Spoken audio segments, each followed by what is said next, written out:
J'aimerais juste commencer ce partage cet après-midi par quelques statistiques avec vous. J'aime beaucoup les statistiques.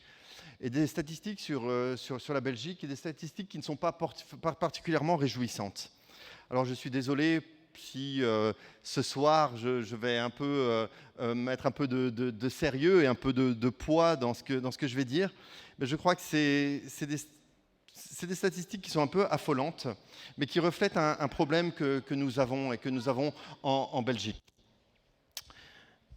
Et pas simplement en Belgique, mais dans un certain nombre de pays. En 2020, en Belgique, il y a eu recensé, et on pense qu'il y en a un petit peu plus, mais on a eu recensé 1732 personnes qui se sont donné la mort, qui se sont suicidées. Le suicide, c'est pour la catégorie des 15-24 ans, donc la catégorie des plus jeunes, la première cause de décès. C'est-à-dire qu'environ un quart des décès en Belgique pour des personnes de 15-24 ans, c'est par rapport au suicide. D'autres statistiques encore. En 2018, donc ça date d'il y a quelque temps, et on pense que ça s'est aggravé suite à la crise du Covid, mais en 2018, 24% de la population belge présentait soit un trouble dépressif, soit un trouble anxieux.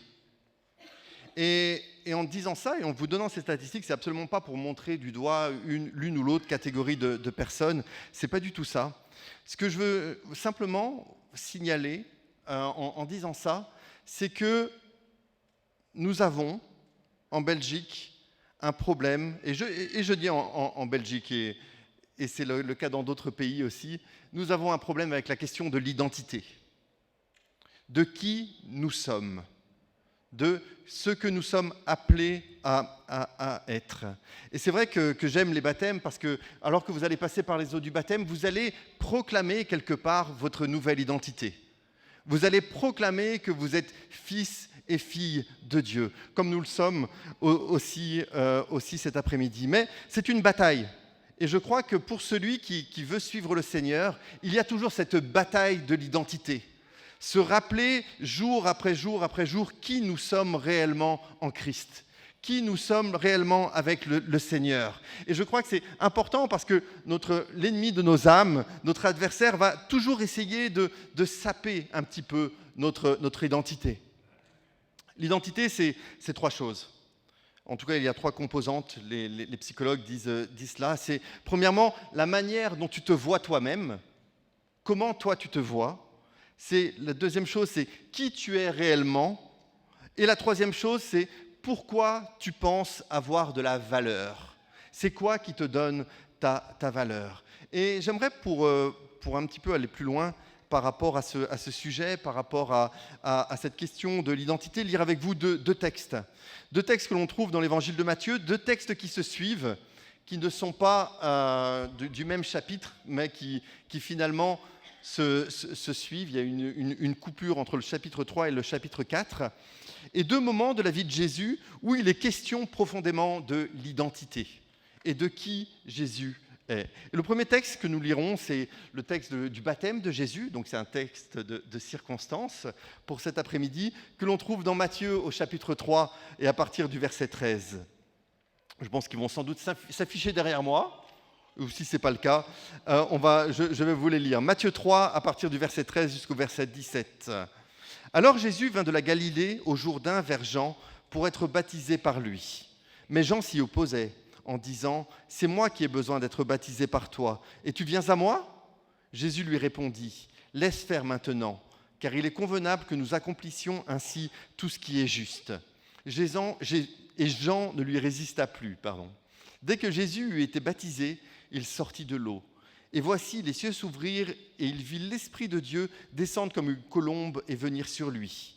Et voici, une voix fit entendre des cieux ces paroles, « Celui-ci est mon Fils bien-aimé, en qui j'ai mis toute mon affection. » Et le texte suivant, dans l'évangile de Matthieu, mais au chapitre 4, va nous parler de la tentation de Jésus. Et nous lisons les 9 premiers versets, où il est dit « Alors Jésus fut emmené par l'Esprit dans le désert pour être tenté par le diable.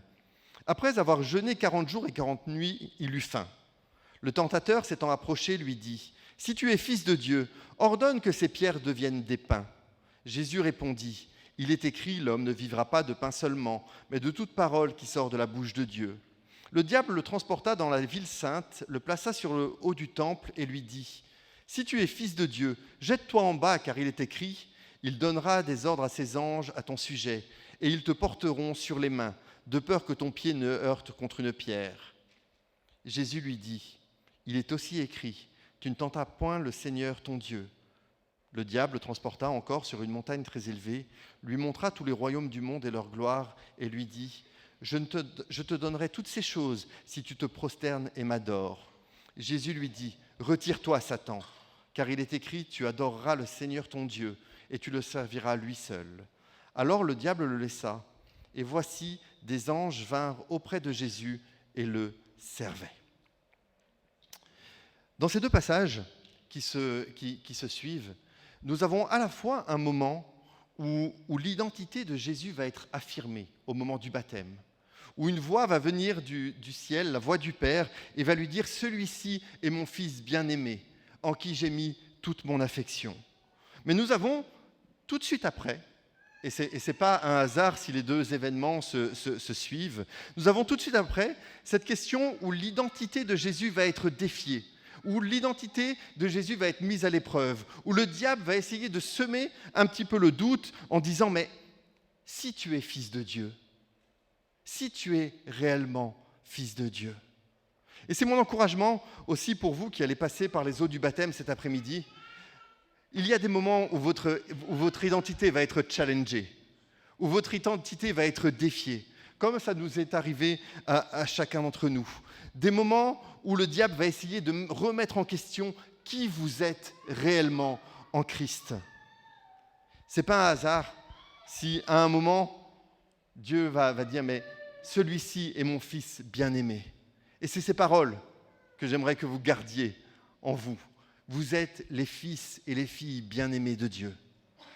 Et nous sommes les fils et les filles bien-aimés de Dieu. Un pasteur a dit un jour, et j'aime beaucoup cette phrase, il a dit : « Le rôle de l'Église et le rôle de ses responsables, c'est de rappeler au peuple de Dieu, jour après jour, qui ils sont en Christ. » Et j'aime beaucoup cette phrase. Et le diable va venir, et il va essayer de remettre les choses en doute. Et j'aimerais vous laisser 3 affirmations, 3 choses qui sont essentielles et que je vous invite à vous souvenir. La première des choses, c'est que quoi qu'il arrive, je suis aimé dans toutes mes circonstances. Je suis aimé dans toutes mes circonstances. Je pense que c'est quelque chose que notre adversaire, que Satan aime murmurer à nos oreilles. Il va venir de manière un peu insidieuse en disant : « Mais si Dieu t'aimait réellement, pourquoi il te fait passer par toutes ces épreuves ? Pourquoi il te fait passer par toutes ces difficultés ? Pourquoi il te fait passer par cette maladie ? Pourquoi il te fait passer par ces difficultés dans ton couple ? Pourquoi il a permis que tu perdes ton travail ? Pourquoi il a permis que dans ta jeunesse, tu vives autant de moments difficiles, autant d'abus, autant de problèmes ? Et le diable va venir et il va te dire : « Mais si tu étais réellement un fils ou une fille de Dieu, Dieu ne permettrait pas cela dans ta vie. » Et c'est une question que l'on retrouve plus d'une fois dans la parole de Dieu. C'est la question du pourquoi. Pourquoi, Seigneur ? Et c'est une question que je pense chacun d'entre nous nous sommes posés au moins une fois dans notre vie. Pourquoi ? Pourquoi, Dieu, tu permets cela ? Pourquoi je suis obligé de passer par cette épreuve ? Pourquoi cette difficulté dans ma vie ? Et c'est une question commune, des questions que beaucoup de personnages dans la parole de Dieu ont pu expérimenter et ont pu se poser. Pourquoi ? Pourquoi, Seigneur ? Le diable va essayer de faire que nous remettions cela, que nous remettions l'amour de Dieu en question. avec cette question « Pourquoi ?» Alors, je ne vais pas vous donner de réponse parce que je ne sais pas pourquoi. Je ne sais pas pourquoi peut-être vous passez par des temps difficiles ce soir. Je ne sais pas pourquoi il y a des moments d'épreuve dans votre vie, des moments de difficulté, des moments de pleurs, de larmes, de tristesse. Mais je sais que Jésus sait pourquoi.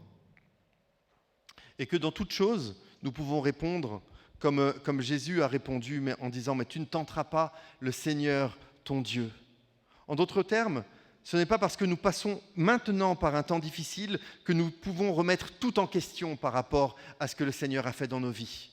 Que nous pouvons remettre en question son amour. Et c'est encore quelque chose que je veux vous dire cet après-midi. Dans tes circonstances, même si tu pleures, même si ton cœur est triste, même si tu ne sais pas pourquoi, même si tu as l'impression que tu es en train de te noyer, il y a cet amour de Dieu pour toi, malgré dans tes circonstances, malgré et dans tes circonstances. Et retenez ça.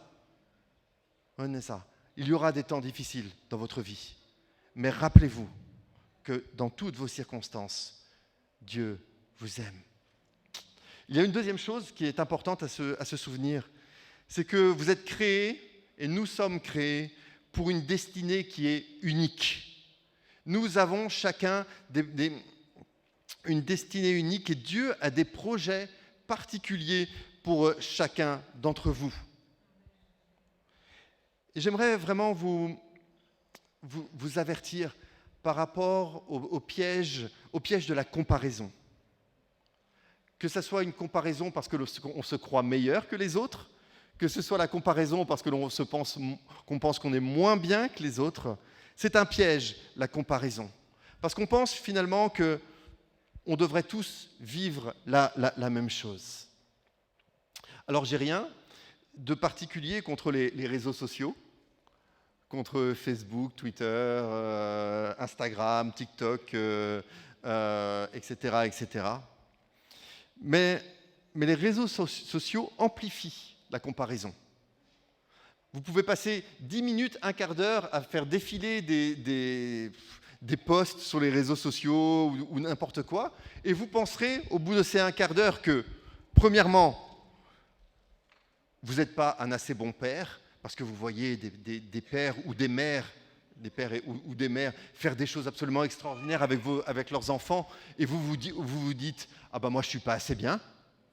Vous regarderez et vous direz « Ah ben moi je ne suis pas un assez bon mari ou pas une assez bonne femme », surtout au moment de la Saint-Valentin, où il y a des choses, il y a des posts qui déroulent « Ah oui, moi pour la Saint-Valentin, j'ai emmené ma femme dans les Caraïbes ou en République dominicaine ».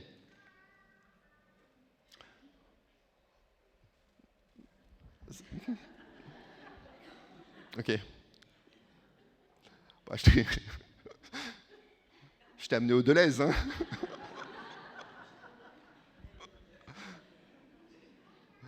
Même, vous pouvez aller sur les réseaux sociaux, vous pouvez aller sur Instagram, et des choses comme ça. Et si vous cherchez vraiment, vraiment bien, vous pourrez même trouver des gens qui prêchent mieux que moi. Non, c'est une blague, hein. Ok, j'espère que vous avez compris que c'est une blague.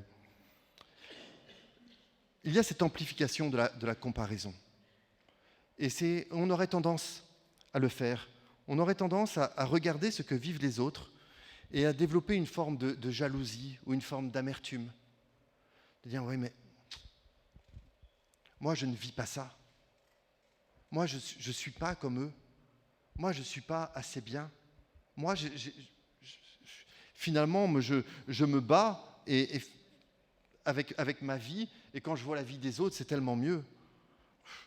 Moi, j'aimerais avoir comme prédicateur, j'aimerais avoir le style d'Enrique. Vous ne trouvez pas qu'il donne bien avec ses cheveux et tout? C'est L'Oréal, tu le vaux bien.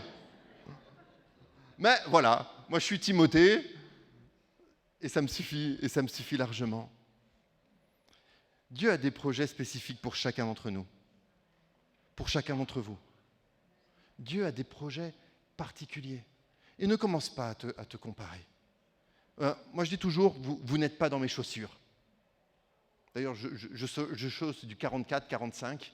Donc il y a peu de gens qui pourraient les porter. Dieu a des projets pour chacun d'entre nous en particulier. La troisième chose, par rapport à l'identité, c'est que je suis toujours plus que mes péchés ou que mes défaites. Et ça, je crois que c'est vraiment important. Parce que dans la vie du chrétien, ce n'est pas simplement des victoires. Il peut y avoir des défaites. Il peut y avoir des difficultés. Et le diable va toujours essayer d'utiliser nos échecs, d'utiliser nos défauts, d'utiliser nos péchés pour nous démolir, pour nous attirer vers le bas. Il va toujours essayer de nous rappeler ce que nous avons fait, nous rappeler nos erreurs du passé. D'ailleurs, il est appelé, dans le livre de l'Apocalypse, le diable il est appelé l'accusateur des frères. Et ça signifie quoi? À part le fait qu'il aime nous rappeler cela. Vous savez, il faut bien être conscient que la plupart des choses qui vont vous revenir comme cela, que le diable va utiliser, la plupart des choses que le diable va utiliser sont vraies. Il ne va pas inventer. Il va simplement vous dire, rappelle-toi ce que tu as fait. Tu oses dire que tu es chrétien, mais rappelle-toi la mauvaise pensée que tu as eue. Rappelle-toi les mauvaises paroles. Rappelle-toi le mensonge que tu as dit. Rappelle-toi le vol. Il va revenir avec ça, encore et encore et encore, pour essayer de vous garder vers le bas. Le diable, c'est celui qui veut vous ramener dans le passé. Jésus, c'est celui qui veut vous faire vivre dans l'avenir.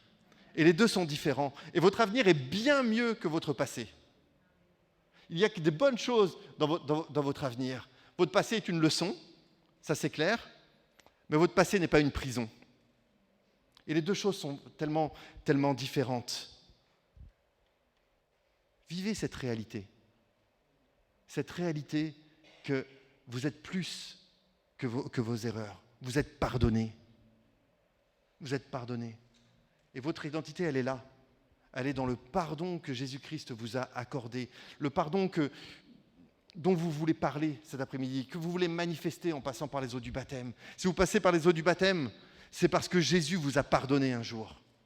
Alors laissez votre ancienne vie dans le passé. Laissez le passé derrière vous et avancez dans les projets que Dieu a pour vous. Parce que ce sont de belles choses. Jésus a de belles choses.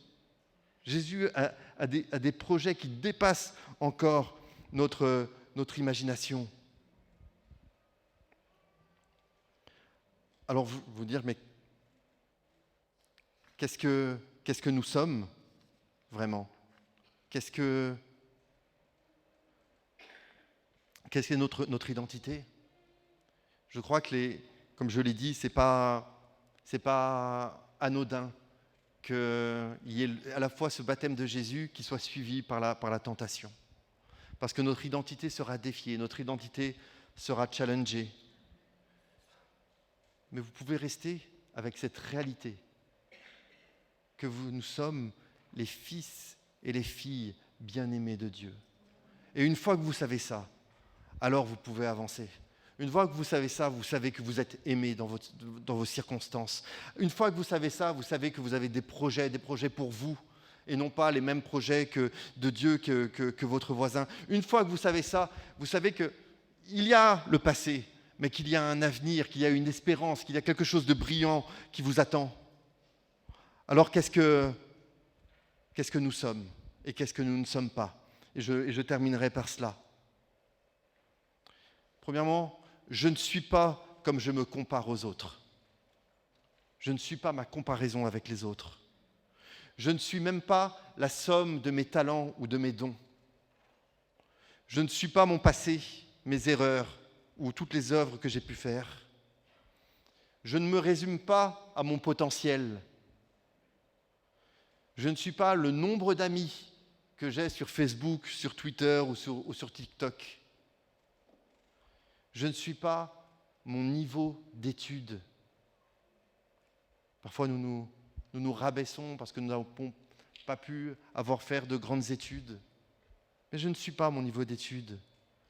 Je ne suis pas ce que pensent mes parents mes amis ou même mon ex-conjoint de moi.